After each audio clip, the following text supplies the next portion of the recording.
내 아비의 목숨값이 쉰양이다. 돈을 내놓지 못하겠다면 그 고운 몸뚱이라도 내놓아야 하지 않겠느냐? 지푸라기라도 잡는 심정으로 호랑이가 우글거린다는 죽음의 산 흑호산에 오른 여인. 그녀는 그곳에서 산삼 대신 피를 흘리며 죽어가는 새끼 짐승 하나를 살려주게 됩니다. 그날 이후 마을에는 집채만 한 멧돼지를 맨손으로 때려잡는 괴력의 사내가 나타나 여인의 빚을 대신 갚아주기 시작하는데, 본격적인 이야기 시작 전 구독과 좋아요는 영상 제작에 큰 힘이 됩니다. 그리고 지금 어디서 이 이야기를 듣고 계신지 댓글로 남겨주시고, 댓글을 남긴 모든 분들의 삶에 재물운이 가득하기를 기원하겠습니다. 자, 이제 시작하겠습니다. 동짓달 매서운 칼바람이 강원도 깊은 산골 오두막의 문풍지를 사정없이 때렸습니다. 찢어질 듯 위태로운 문구멍 사이로 황소바람이 들이닥쳐 아랫목이라 해도 냉골이나 다름없는 방바닥을 훑고 지나갔습니다. 점례는 언손을 호호 불어가며 희미한 호롱불 아래서 삭바느질을 하고 있었습니다. 손가락 마디마디는 겨우내 캔 칡뿌리와 도라지, 흙물이 들어 거칠대로 거칠어졌고 동상에 걸려 벌겋게 부어오른 손등은 보는 이의 마음을 아리게 했습니다. 방 한 구석에서 쿨럭거리는 기침 소리가 끊이질 않았습니다. 병든 아비 최 씨였습니다. 그는 해가 바뀌도록 자리 보전하고 누워 딸이 지어온 묽은 죽조차 제대로 넘기지 못하는 형편이었습니다. 최 씨가 가슴을 쥐어뜯으며 한탄했습니다. 점례야, 애미 없는 빈집에서 고생만 하는 내 딸아. 이 못난 아비를 그냥 내다 버려라. 점례는 바느질하던 손을 멈추고 아비의 마른 손을 꼭 쥐었습니다. 그녀의 눈가는 촉촉했지만 목소리만큼은 단단했습니다. 아버지, 그런 말씀 마십시오. 지난 장날에 약재상 영감이 그랬습니다. 산삼 한 뿌리만 타려 드시면 씻은 듯이 낫는다고 했습니다. 제가 어떻게든 구해볼 것이니 마음 얕게 잡수지 마십시오. 하지만 점례의 속도 타들어가기는 마찬가지였습니다. 삭바느질과 약초 캐기로는 입에 풀칠하기도 벅찼습니다. 며칠 전 내린 폭설로 산길이 막혀 약초를 캐러 갈 수도 없었고 쌀독은 바닥을 보인 지 오래였습니다. 그때였습니다. 사리문을 걷어차는 소리와 함께 왁자지껄한 고함이 마당을 울렸습니다. 이리 오너라. 점례의 안색이 하얗게 질렸습니다. 마을에서 악명 높은 고리대금 업자 변가였습니다. 방문이 벌컥 열리고 기름진 얼굴에 번들거리는 눈빛을 한 변가가 들이닥쳤습니다. 그는 방 안의 퀴퀴한 냄새에 인상을 찌푸리며 코를 막는 신용을 했습니다. 총장 썩는 내가 진동을 하는구만. 지난달에 빌려간 돈 이자는 준비되었느냐? 최 씨가 덜덜 떨며 몸을 일으키려 했었지만 기력이 없어 다시 고꾸라졌습니다. 점례가 앞을 막아서며 고개를 숙였습니다. 변 영감님 사정이 딱하여 이번 달은 아직 마련하지 못했습니다. 딱 보름만 말미를 주시면 원금의 일부라도 갚겠습니다. 변가는 콧방귀를 뀌며 품에서 장부를 꺼내 펼쳤습니다. 이년아, 지난달에도 그리 말하지 않았더냐? 원금 10냥의 고리대금이 붙어 이제 50냥이 되었다. 50냥이라는 말에 점례의 눈앞이 캄캄해졌습니다. 처음 아비의 약값으로 빌린 돈은 5냥에 불과했습니다. 변가는 그를 모르는 아비를 속여 복리 이자를 씌웠고 눈덩이처럼 불어난 빚은 이제 부녀의 목숨줄을 조여오고 있었습니다. 변가는 음흉한 눈빛으로 점례를 위아래로 훑어보았습니다. 누더기 같은 옷을 입었으나 점례의 고운 자태와 맑은 눈망울은 숨길 수 없었습니다. 변가가 침을 꿀꺽 삼키며 끈적한 목소리로 말했습니다. 허나 방법이 아주 없는 것은 아니다. 내 셋째 첩실 자리가 마침 비어있단 말이지. 내가 내 집으로 들어와 수발을 든다면 이 빚은 없던 것으로 해주마. 내 아비 약값도 대줄 테니 이야말로 누이 좋고 매부 좋은 일 아니더냐? 점례는 치욕스러움에 입술을 깨물어 피가 배어나왔습니다. 변가는 환갑이 다 된 노이인데다 그의 집에 들어간 여인들은 매질을 견디다 못해 도망치거나 목을 메었다는 소문이 바다했습니다. 제게 정혼자가 있다는 것을 모르십니까? 점례의 말에 변가가 박장대소하며 배를 잡고 넘어갔습니다. 그놈 오늘 아침에 다른 마을 처녀에게 장가되기로 했다더구나. 빚쟁이 딸년에게 장가들었다가 패가 망신할 일 있느냐며 혼담을 깼단 말이다. 점례는 다리가 풀려 자리에 주저앉고 말았습니다. 유일한 희망이었던 정혼자마저 빚 때문에 떠나버린 것입니다. 사흘 뒤에 가마를 보낼 테니 꽃단장하고 기다려라.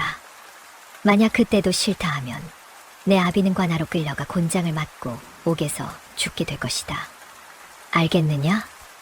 변가는 으름장을 놓고는 왈패들과 함께 횡하니 사라졌습니다. 폭풍이 지나간 오두막에는 적막과 한기만이 남았습니다. 점례는 밤새 한숨도 자지 못했습니다. 아비의 거친 숨소리를 들으며 그녀는 생각하고 또 생각했습니다. 이대로 앉아서 당할 수는 없었습니다. 첩으로 팔려가느니 차라리 목숨을 걸고 마지막 승부수를 띄우기로 결심했습니다. 새벽녘 겸내는 부엌으로 나가 무디어진 호미와 낫을 챙겼습니다. 그리고 장롱 깊숙이 숨겨두었던 돌아가신 어미가 남긴 붉은 비단댕기 하나를 품에 넣었습니다. 그녀의 시선이 마을 뒷산 너머 구름에 가려진 험준한 봉우리를 향했습니다. 그곳은 흑호산이라 불리는 곳이었습니다. 산세가 험하고 호랑이가 득실거려 사냥꾼들조차 발을 들이지 않는 금지된 땅이었습니다. 하지만 마을 어르신들의 말에 따르면 그곳 절벽에는 죽은 사람도 살려낸다는 천년 묵은 산삼이 자란다고 했습니다. 호랑이에게 물려 죽으나 변가의 첩이 되어 죽으나 매 한 가지다. 내 손으로 아버지를 살리고 이 지긋지긋한 빚을 끊어내리라. 점례는 잠든 아비에게 큰 절을 올렸습니다. 눈보라가 몰아치는 새벽 가녀린 여인 하나가 나탄 자루를 들고 죽음의 산으로 걸어 들어갔습니다. 그것이 그녀의 운명을 송두리째 바꿀 위대한 선택의 시작이었습니다. 흑호산의 겨울은 마을의 그것과는 차원이 달랐습니다. 하늘을 찌를 듯 솟은 전나무들이 빽빽하게 들어차 대낮에도 어두컴컴했고 발목까지 푹푹 빠지는 눈길은 한 걸음을 떼는 것조차 천근만근으로 만들었습니다. 점례는 숨이 턱끝까지 차올랐습니다. 거친 삼배치마는 이미 눈에 젖어 무겁게 늘어졌고 집신 사이로 스며든 냉기는 발가락의 감각마저 앗아갔습니다. 하지만 그녀는 멈출 수 없었습니다. 빈손으로 돌아간다면 기다리는 것은 아비의 죽음과 변가의 첩실이 되는 치욕뿐이었기 때문입니다. 산신령님, 제발 산삼 한 뿌리만 점지해 주십시오. 굵은 것은 바라지도 않습니다. 그저 아버님 목숨만 살릴 수 있는 것이면 족합니다. 점례는 마음속으로 빌고 또 빌며 낫으로 언 땅을 파헤쳤습니다. 그러나 나오는 것은 썩은 나무 뿌리와 돌덩이뿐이었습니다. 시마니들도 혀를 내두른다는 험산에서 약초를 모르는 처녀가 귀물을 찾는다는 것은 애초에 계란으로 바위를 치는 격이었습니다. 그렇게 반나절을 헤매다 보니 어느새 해가 뉘엿뉘엿 넘어가고 있었습니다. 산 그림자가 길어지자 흑호산의 진짜 주인들이 깨어나는 소리가 들려왔습니다. 어디선가 들려온 짐승의 울음소리에 점례의 등골이 오싹해졌습니다. 그것은 늑대의 것이라기엔 굵직하고 곰의 것이라기엔 날카로웠습니다. 마을 어른들이 말하던 산군, 즉 호랑이의 기척이 분명했습니다. 공포가 점례의 발목을 잡았습니다. 당장이라도 왔던 길을 되돌아 도망치고 싶었습니다. 하지만 그때 바람결에 비릿한 피 냄새가 실려왔습니다. 짐승의 포효 뒤에 이어진 것은 위협적인 으르렁거림이 아니라 가늘고 애처로운 신음이었습니다. 마치 어미를 찾는 어린아이의 울음소리 같았습니다. 점례는 홀린 듯 소리가 나는 쪽으로 발걸음을 옮겼습니다. 덤불을 헤치고 나아가자 깎아지른 절벽 아래 움푹 파인 구덩이가 보였습니다. 그리고 그곳에 황금빛 털에 검은 줄무늬가 선명한 짐승 한 마리가 쓰러져 있었습니다. 아직 덩치가 개만한 어린 새끼 호랑이였습니다. 녀석의 뒷다리는 굵은 쇠창살이 박힌 덫에 단단히 물려 있었습니다. 밀렵꾼들이 몰래 설치해둔 덫인 모양이었습니다. 새끼 호랑이는 얼마나 몸부림을 쳤는지 덫 주변의 눈밭이 붉은 피로 흥건했습니다. 뼈가 드러날 정도로 깊은 상처에서는 검붉은 피가 계속해서 배어나오고 있었습니다. 점례가 인기척을 내자 기진맥진해 있던 새끼 호랑이가 고개를 번쩍 들었습니다. 녀석은 본능적으로 이빨을 드러내며 하악질을 해댔습니다. 하지만 일어설 힘조차 없어 뒷다리를 질질 끌며 바르작거릴 뿐이었습니다. 그 눈빛에는 살기보다는 죽음에 대한 공포가 가득했습니다. 점례는 낫을 쥔 손에 힘을 주며 뒷걸음질 쳤습니다. 호랑이였습니다. 비록 새끼라 하나 맹수였습니다. 그냥 두고 가야 한다는 이성이 경고했습니다. 만약 어미라도 나타난다면 뼈도 못 추릴 것이 분명했습니다. 그러나 점례의 눈에 호랑이의 덫에 물린 다리가 마치 비지라는 덫에 걸려 죽어가던 자신의 처지처럼 보였습니다. 피를 흘리며 살려달라 눈으로 말하는 저 짐승이 병석에 누운 아비의 모습과 겹쳐 보였습니다. 점례는 깊은 한숨을 내쉬며 낫을 바닥에 내려놓았습니다. 너도 살고 싶은 개로구나. 나처럼 살고 싶은 개야. 점례가 조심스럽게 다가갔습니다. 점례는 떨리는 손으로 호랑이의 뒷다리를 잡았습니다. 녹슨 쇠덫은 생각보다 훨씬 단단했습니다. 맨손으로 벌려보려 했지만 쇠창살은 꼼짝도 하지 않았습니다. 짐승뼈도 부러뜨리는 강한 장력을 여인의 힘으로 이기는 것은 불가능했습니다. 점례는 주변을 황급히 두리번거렸습니다. 다행히 벼랑 끝에 단단해 보이는 참나무 가지 하나와 주먹만 한 돌덩이가 보였습니다. 점례는 그것들을 주워와 호랑이 다리 틈새에 끼워 넣었습니다. 점례는 돌을 받침대 삼아 참나무 가지를 지렛대처럼 눌렀습니다. 이마에 핏대가 서고 손바닥이 까져 피가 배어 나왔습니다. 소름 끼치는 금소금과 함께 꿈쩍 않던 덫이 조금씩 벌어지기 시작했습니다. 조금만 더 버티거라. 점례는 전 먹던 힘까지 짜내어 덫을 벌렸고 그 틈으로 호랑이가 다리를 빼냈습니다. 점례가 안도의 한숨을 내쉬며 바닥에 주저앉았습니다. 상처는 참혹했습니다. 살점이 뜯겨나가고 뼈가 보였습니다. 그냥 두면 피 냄새를 맡은 다른 짐승의 먹이 되거나 상처가 썩어 죽을 것이 분명했습니다. 점례는 주저없이 치마폭을 찢으려 했습니다. 하지만 삼배치마는 너무 거칠어 상처에 닿으면 덧날 것 같았습니다. 그녀는 잠시 망설이다가 품속에 고이 간직했던 붉은 비단댕기를 꺼냈습니다. 어미가 죽기 전 남겨준 유일한 유품. 시집 갈 때 꼭 머리에 들이우라며 손에 쥐어주었던 점례에게는 목숨보다 귀한 물건이었습니다. 시장에 내다 팔면 쌀 한 말은 좋게 받을 수 있는 귀물이었으나 점례는 망설임 없이 댕기를 찢었습니다. 어머니, 용서하세요. 점례는 부드러운 비단댕기로 호랑이의 상처 부위를 단단히 감싸 지혈했습니다. 그리고 찢어낸 치마폭으로 그 위를 한 번 더 동여매었습니다. 붉은 댕기가 붕대가 되어 호랑이의 다리에 감겼습니다. 치료가 끝나자 점례는 긴장이 풀려 털썩 주저앉았습니다. 그제야 호랑이의 눈을 제대로 볼 수 있었습니다. 호박석처럼 영롱한 금빛 눈동자가 점례를 빤히 응시하고 있었습니다. 녀석은 더 이상 으르렁거리지 않았습니다. 대신 점례의 피 묻은 손등을 거친 혀로 한번 핥았습니다. 까칠까칠한 감촉에 점례의 몸이 움찔했습니다. 가거라. 어미가 찾기 전에 어서 가. 점례가 손을 휘저었습니다. 새끼 호랑이는 절뚝거리며 일어섰습니다. 녀석은 숲으로 사라지기 전 몇 번이고 뒤를 돌아보며 점례의 모습을 눈에 새기려는 듯했습니다. 이윽고 녀석의 모습이 어둠 속으로 완전히 사라졌습니다. 점례는 허탈하게 빈손을 바라보았습니다. 산삼은커녕 귀한 댕기만 잃고 치마까지 찢어졌습니다. 얻은 것이라고는 호랑이 피가 묻은 손뿐이었습니다. 결국 빈손이구나. 점례는 쓴웃음을 지었습니다. 하지만 그녀는 알지 못했습니다. 자신이 방금 잃어버린 댕기 한 자락이 세상 그 어떤 고리대금업자도 흉내낼 수 없는 거대한 공덕이 되어 돌아올 것임을 말이죠. 그녀는 흑호산의 주인에게 가장 확실한 생명의 씨앗을 심어둔 셈이었습니다. 날이 완전히 저물자 점례는 무거운 발걸음을 돌려 하산을 시작했습니다. 빈 망태기는 가벼웠으나 어깨를 짓누르는 삶의 무게는 더욱 무거워졌습니다. 하지만 이상하게도 내려오는 길 내내 등 뒤에서 누군가가 지켜주는 듯한 든든한 기운이 느껴졌습니다. 바람 소리인지 짐승 소리인지 모를 낮은 울림이 그녀의 귓가에 맴돌았습니다.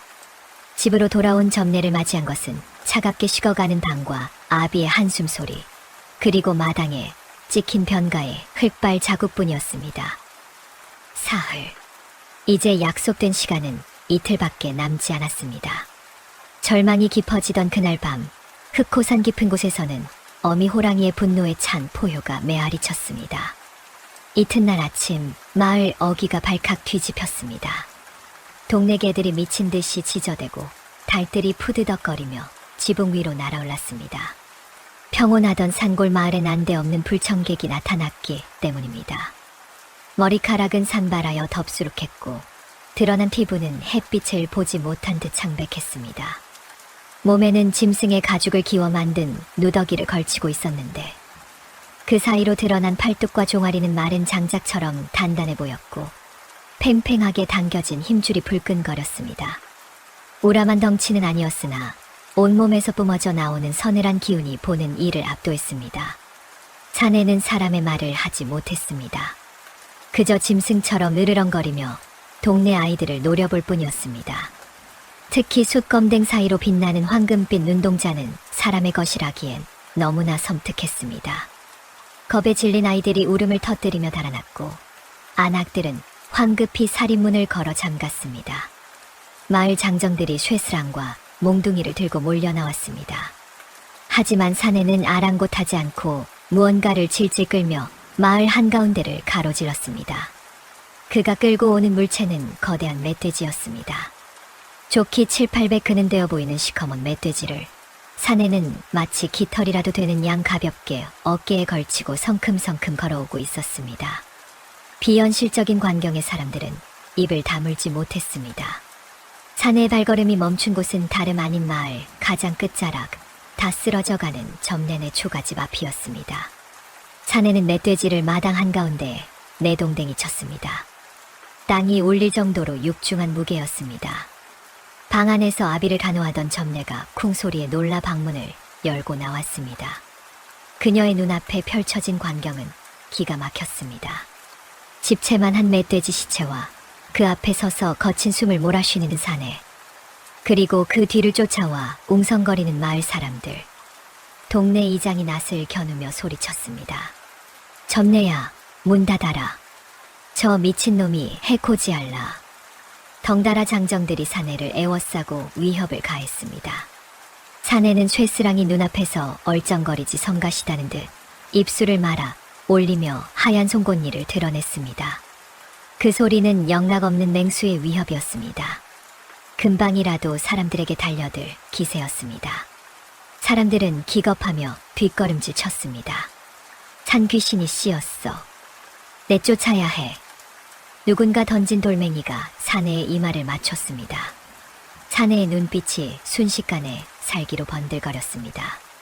그가 돌을 던진 장정을 향해 몸을 날리려는 찰나였습니다. 다들 그만두십시오. 점례가 마당으로 뛰쳐나와 사내 앞을 가로막았습니다. 사람들이 말렸지만 점례의 시선은 사내가 아니라 바닥에 놓인 멧돼지에게 고정되어 있었습니다. 점례는 멧돼지의 목덜미를 확인했습니다. 창이나 화살 자국이 아니었습니다.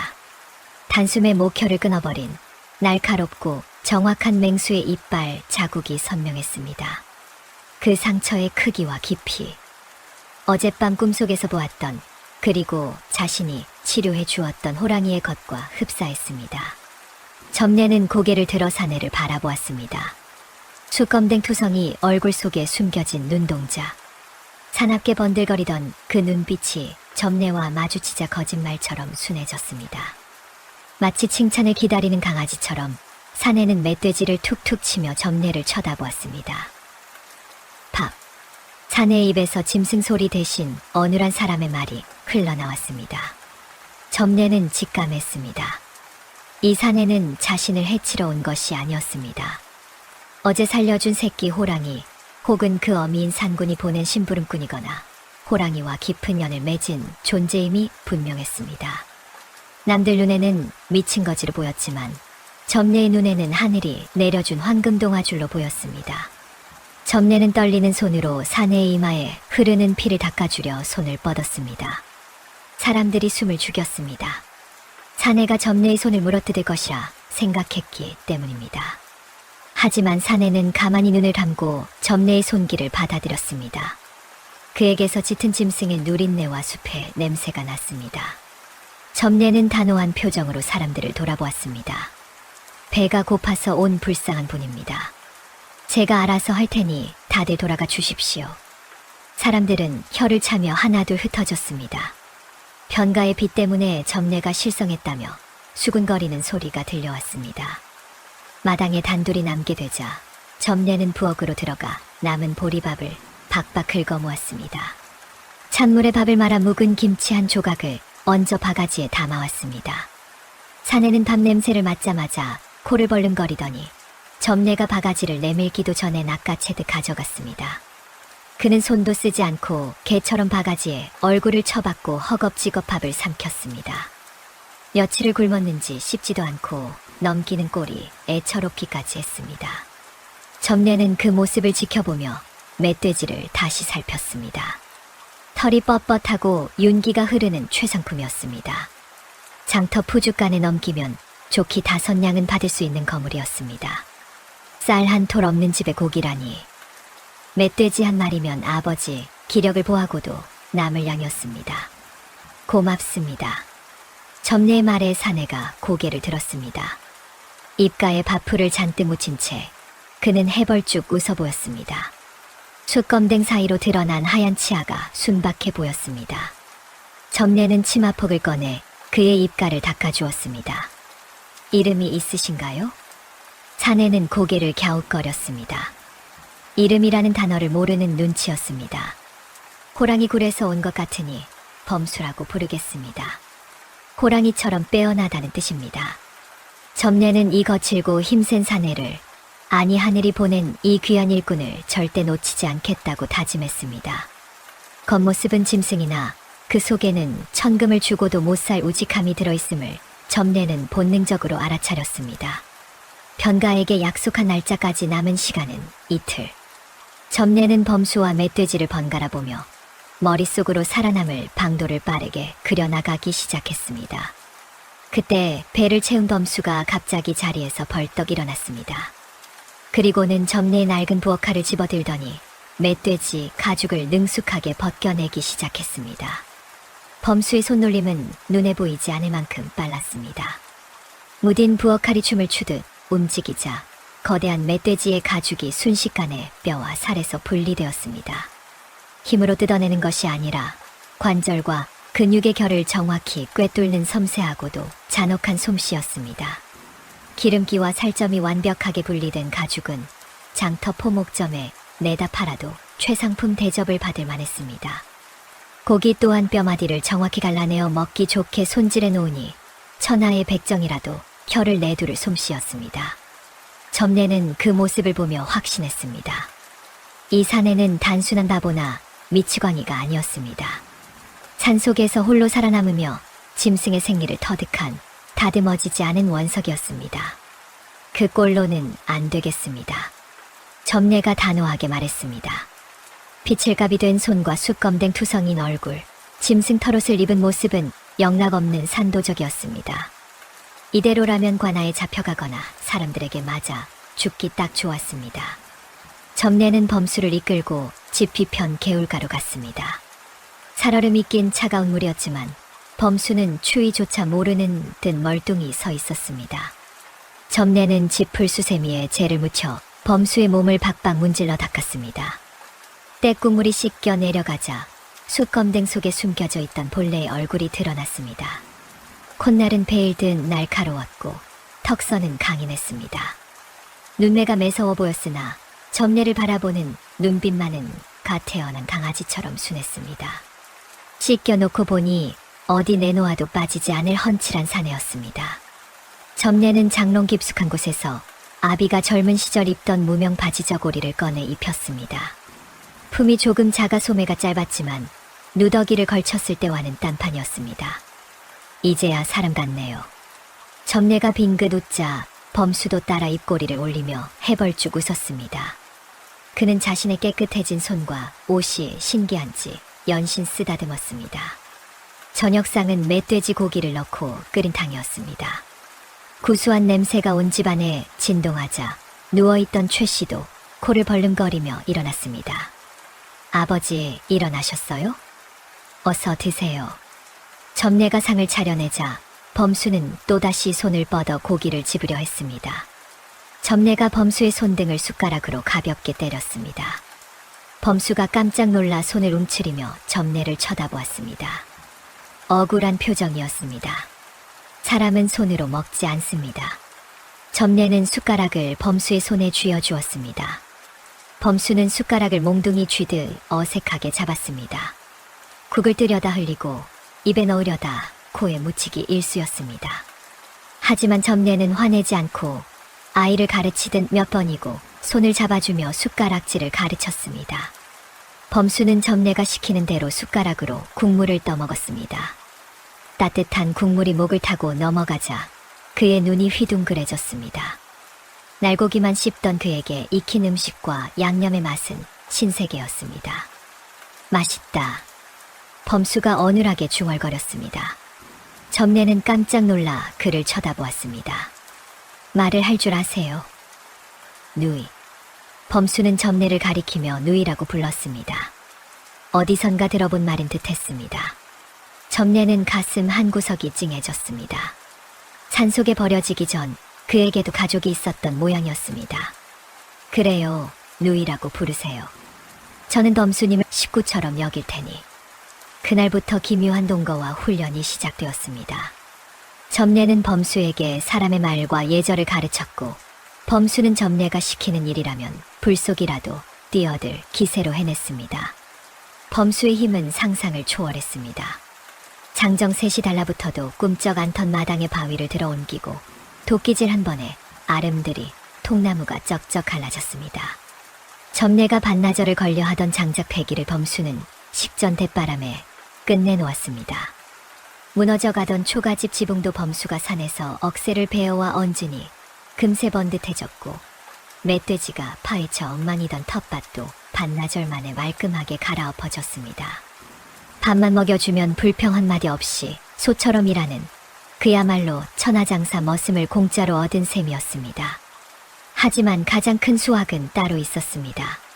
사흘째 되던 날 새벽 범수가 사라졌습니다. 점례는 가슴이 철렁했습니다. 변가가 들이닥칠 날이 바로 오늘이었습니다. 범수가 없으면 꼼짝없이 끌려갈 판이었습니다. 점례가 마당을 서성이며 발을 동동 구를 때였습니다. 살인문 너머로 흙먼지를 일으키며 범수가 달려오고 있었습니다. 그의 등에는 거대한 망태기가 지겨져 있었습니다. 범수는 자랑스럽게 망태기를 마루에 쏟아부었습니다. 우르르 쏟아진 내용물을 보고 점례는 입을 다물지 못했습니다. 그것은 땔감이 아니었습니다. 바위 절벽 틈에서만 자란다는 귀한 석청이 뚝뚝 떨어지는 벌집, 사람 형상을 닮은 하수, 그리고 짙은 향을 풍기는 더덕과 도라지들이 산처럼 쌓였습니다. 일반 약초꾼들은 밧줄을 타고 목숨을 걸어야만 갈 수 있는 험지에서 자라는 물건들이었습니다. 이걸 다 내가 캐온 게냐? 범수가 헤헤 웃으며 자신의 가슴을 팡팡 쳤습니다. 짐승의 길을 다니는 그에게 절벽이나 험산은 앞마당이나 다름없었던 것입니다. 점례의 머릿속에서 주파날이 빠르게 튕겨졌습니다. 멧돼지 가죽 5냥, 석청과 하수오를 장터 약재상에 넘기면 최소 10냥. 이것만 해도 변가에게 줄 이자는 충분했습니다. 희망이 보였습니다. 쥐구멍에도 벼틀 날 있다더니 호랑이를 살린 선행이 억센 머슴과 귀한 약초가 되어 돌아온 것입니다. 점례가 범수의 손을 덥석 잡고 방방 뛰었습니다. 범수도 덩달아 신이 나서 덩실덩실 춤을 추었습니다. 담장 너머로 이 모습을 지켜보던 동네 안악들은 혀를 찼습니다. 쯔쯔 빗독촉에 시달리더니 드디어 미쳤구만. 거지랑 춤을 추다니. 하지만 그들은 몰랐습니다.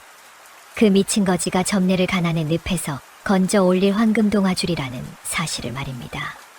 그때였습니다. 마을 입구에서 요란한 징소리와 함께 불길한 목소리가 들려왔습니다. 걔 아무도 없느냐? 변가였습니다. 점내의 얼굴에서 웃음기가 싹 가셨습니다. 범수가 본능적으로 살기를 감지하고 으르렁거리며 낫을 집어들었습니다. 점내가 범수의 팔을 잡았습니다. 안 된다. 이번엔 내가 나설 차례다. 점내는 범수가 가져온 석청과 약초 꾸러미를 챙겨 들었습니다. 밀린 이자 50냥에 해당하는 물목입니다. 점내는 마루에 올라선 변가의 발치에 광주리를 내려놓았습니다. 변가는 코웃음을 치며 지팡이로 광주리를 들추었습니다. 헌데 그 속을 들여다본 변가의 눈이 휘둥그레졌습니다. 광주리 안에는 황금빛이 감도는 최상품 석청이 묵직한 항아리에 가득 담겨 있었고 어른 팔뚝만 한 하수오와 더덕이 흙내음을 풍기며 쌓여 있었습니다. 약재에 대해 훤한 변가가 보기에도 읍내 약재상에서 부르는 게 값인 귀물들이었습니다. 인연이 어디서 도적질이라도 한 것이냐? 도적질이라니요. 산에서 캔 것입니다. 점내가 당차게 대꾸하며 광주리를 도로 가져가려는 신용을 했습니다. 변가가 황급히 지팡이로 광주리를 눌렀습니다. 셈이 빠른 그의 머리가 팽팽 돌아갔습니다. 도적질한 물건인지 의심스럽기는 하나 정성이 갸륵하여 이번만 눈 감아주마. 허나 원금은 그대로이니 명심하거라. 변가는 왈패들에게 눈짓하여 물건을 챙기게 했습니다. 돌아서는 변가의 입꼬리가 탐욕스럽게 올라갔습니다. 그는 생각했습니다. 저 계집이 어디서 이런 노다지를 캐왔는지 알아내야겠다고 말입니다. 변가가 물러가자 점내는 다리에 힘이 풀려 주저앉았습니다. 하지만 안도감보다는 성취감이 더 컸습니다. 범수가 가져온 산군의 보급품이 통한다는 것을 확인했기 때문입니다. 그날부터 점내의 오두막은 밤낮 없이 돌아가는 약재소가 되었습니다.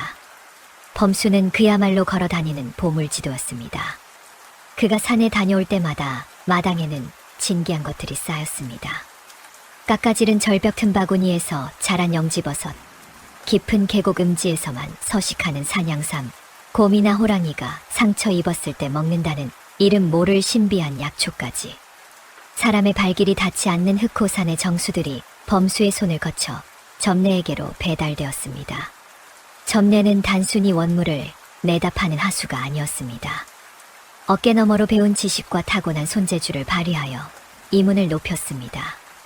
더덕은 껍질을 까고 두드려 고추장 장아찌를 담가 양반과 반찬으로 납품했고 못생긴 약초들은 며칠 밤낮을 달여 진한 고약으로 만들었습니다. 범수가 잡아온 오소리 기름은 화상의 특효라 소문을 내어 비싸게 팔았습니다. 장터에 소문이 도는 것은 순식간이었습니다. 최씨네 딸이 파는 약초는 효험이 다르다네. 산신령이 점지해 준 물건이라 먹기만 하면 기운이 펄펄 난다더라. 장날마다 점내의 좌판 앞에는 사람들이 줄을 섰습니다. 처음에는 엽전 몇 푼이던 수입이 나중에는 단량 10냥으로 불어났습니다. 어느 날 밤 점내는 호롱불 아래서 하루 동안 번 돈을 세고 있었습니다. 엽전 꾸러미가 부비치는 소리가 오두막의 정막을 깼습니다. 그 소리는 세상 어떤 음악보다 경쾌하고 아름다웠습니다.